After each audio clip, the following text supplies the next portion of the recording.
you as its own. But I chose you from this world, and you do not belong to it. That is why the world hates you.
God so loved the world that he gave his only begotten Son, that whosoever believeth in him should not perish, but have everlasting life.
If you belong to the world, then the world would love you as its own.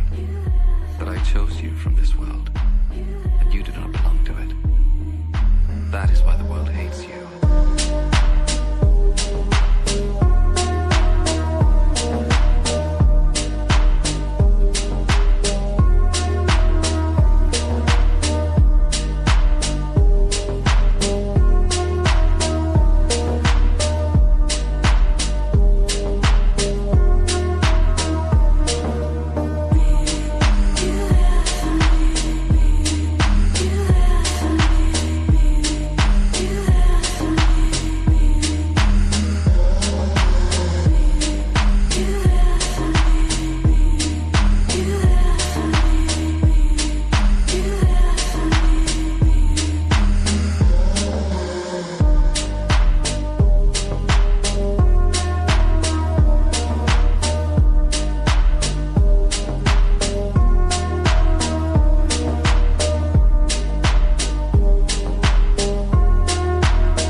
so loved the world that he gave his only begotten Son, that whosoever believeth in him should not perish, but have everlasting life.